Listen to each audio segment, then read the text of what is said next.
Comparativamente, aqui para efeito de comparação, tá? É como se a gente estivesse pensando, como se estivesse pensando, lá no Segundo Reinado, quando o Rio Grande do Sul quis ficar independente na Farroupilha, e Dom Pedro falou, vem pra dentro, e o Rio Grande do Sul vai ser a única província com a Constituição e tal. É mais ou menos a mesma coisa que a gente vai ter aqui em relação à Chechênia. E aí, a Rússia continua pressionando a Chechênia mantém sua autonomia, tem essa certa relação de reciprocidade. Conforme o tempo passa, a gente vai de 96 para 99, estamos lá no finalzinho do século XX, tá? Nós vamos encontrar o quê? Nós vamos encontrar o aumento de movimentos nacionalistas chechenos.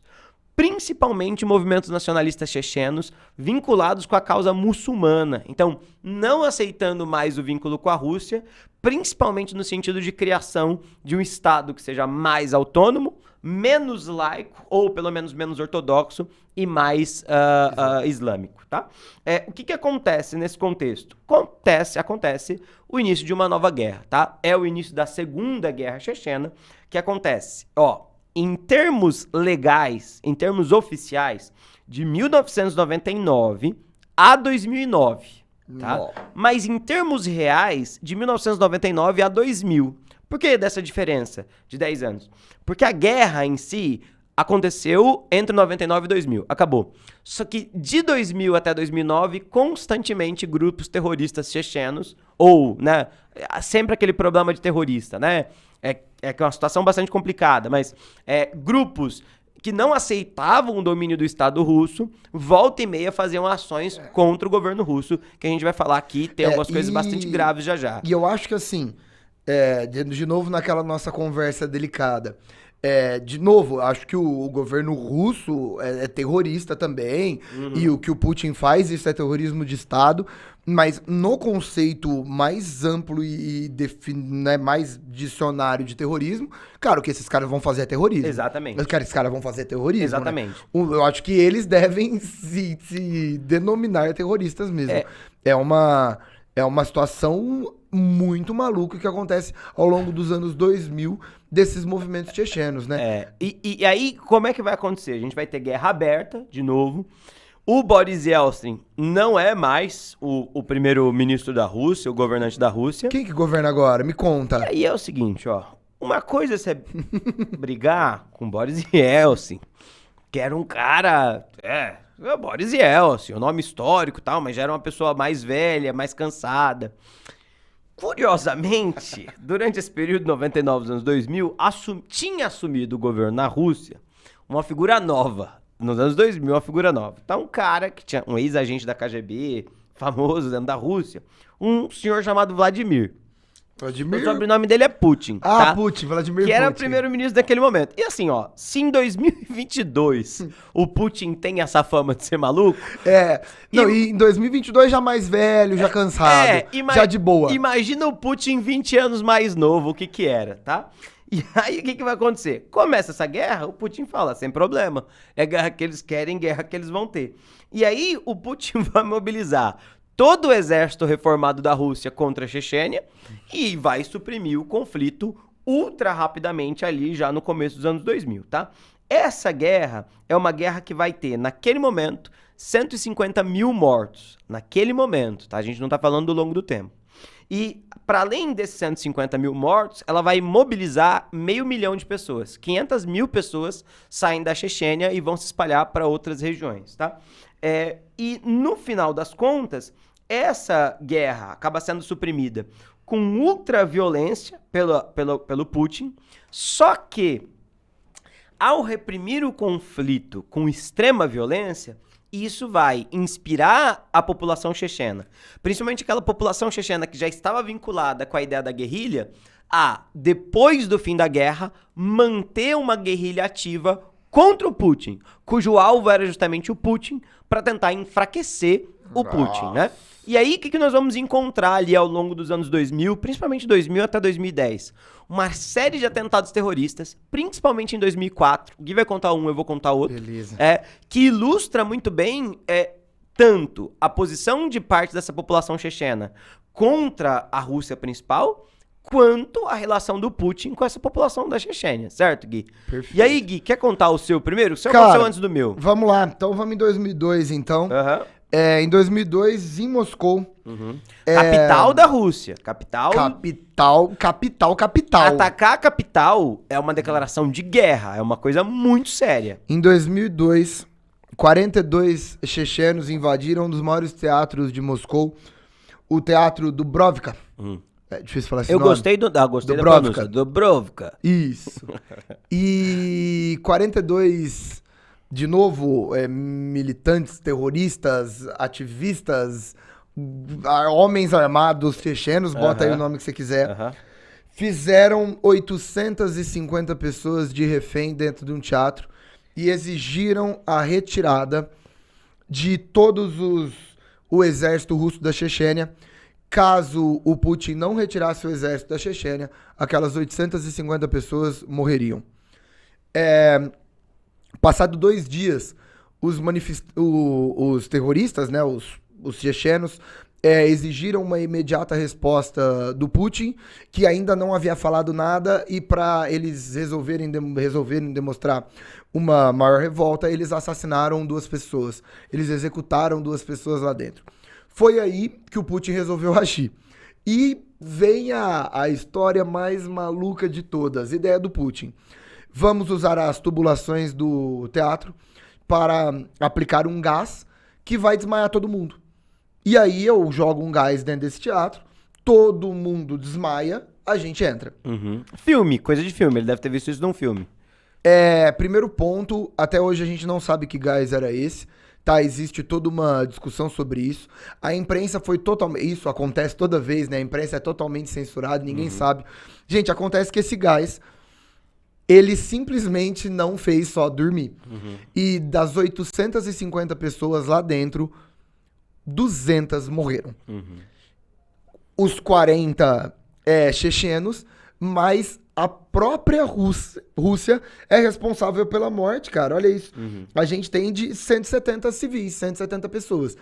Então, essa história é muito maluca, porque o Putin vai reprimir os caras e é ele que mata os reféns, né? E aí existe toda uma culpabilização internacional por causa desse gás, né, Pedro? A gente tava conversando disso, cara, é uma loucura. Sim. E aí, numa lógica de que, beleza, o atentado teoricamente foi evitado, não mataram todas aquelas pessoas, mas a própria Rússia vai ser responsável, então, pela morte de 170 pessoas dentro de um teatro. Sim. É assustador, né? É assustador. Então, difícil determinar que foi um sucesso, mas os terroristas não fizeram nada, digamos assim. Outro caso muito famoso. Tá? O mais famoso, o mais né? famoso deles todos é o atentado na cidade de Beslan, em 2004. Então, do Gui 2002 e esse 2004. São os 2 maiores, os 2 principais. Em 2004, ali no comecinho de setembro, que é o começo da retomada do calendário escolar, os russos costumam fazer uma festa, que é uma ida das famílias para as escolas. E aí, nessa cidade, tinha uma escola com muitos alunos, com muitos pais. E é uma região na Ossétia do Norte, né? Sim, aí é uma região perto da Chechênia. Vizinha da Chechênia. Vizinha da Chechênia.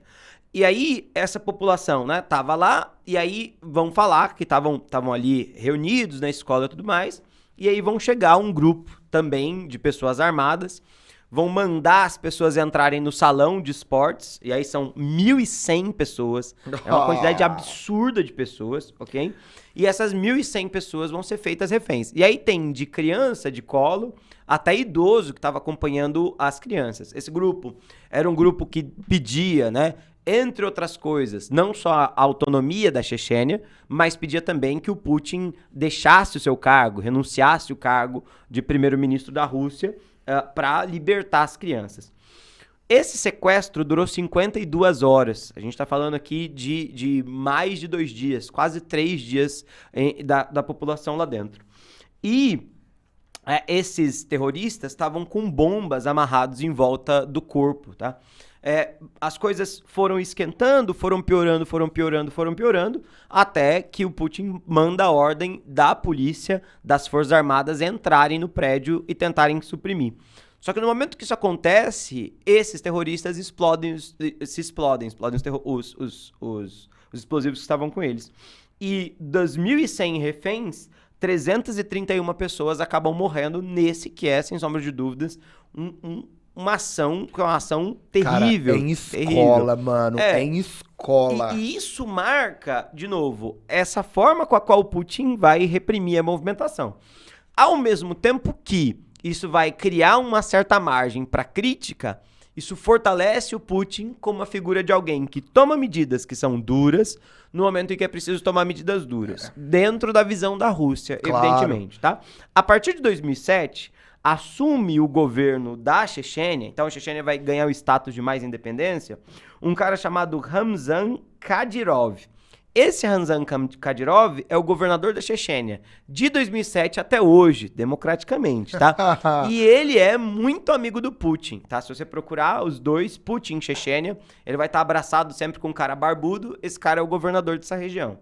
E aí, a Chechênia tem um status especial de independência, só que esse Ramzan Kadyrov é o cara que executa as vontades do Putin dentro da Chechênia, tá?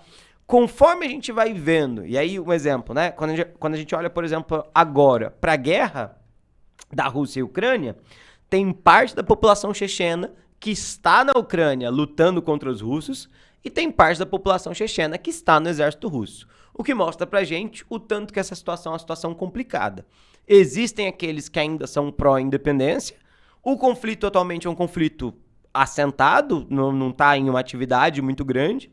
Durante a conscrição obrigatória, muitos chechenos se recusaram a fazer parte do exército russo para lutar contra os ucranianos, e essa é a situação geral das coisas quando a gente pensa hoje. Certo, Gui? Tenso, né? Tem alguma coisa que você quer complementar? Cara, não, ó, pontuando 2 outros atentados. Tá. Em 2010, ataque suicida no metrô de Moscou, 37 mortos. Em 2011, no aeroporto internacional Domodedovo, de 35 mortos. Isso é russo. Então, em 2010, 2011, apesar de um número bem menor de mortes, são atentados sérios e lembrando essa situação. Sim. Loucura, né, cara? E muita gente da Chechênia, inclusive, ali durante o período de formação do ISIS, aliás, isso é um programa que a gente deveria fazer. Vai fazer. O Estado Islâmico, né, o Daesh, uma parte dessa população é de origem chechena. E no começo do século XXI, né, nos anos 2000, a Al-Qaeda teve um apoio oficial também aos chechenos. Exato. Rapaz. Feito? Ok, feito. Feito. Gente, isso. muito obrigado, agradeço pelo acompanhamento aí. Comenta sempre, manda suas pontuações, a gente vai sempre ouvindo, vai sempre conversando. E lembrando que toda semana, às quartas-feiras, 19h15, tem episódio novo no YouTube e no Spotify do Coruja Sábia. Perfeito. É nóis. Um beijo pra vocês. Até mais, muito obrigado. gente. Valeu, até mais. Tchau, tchau.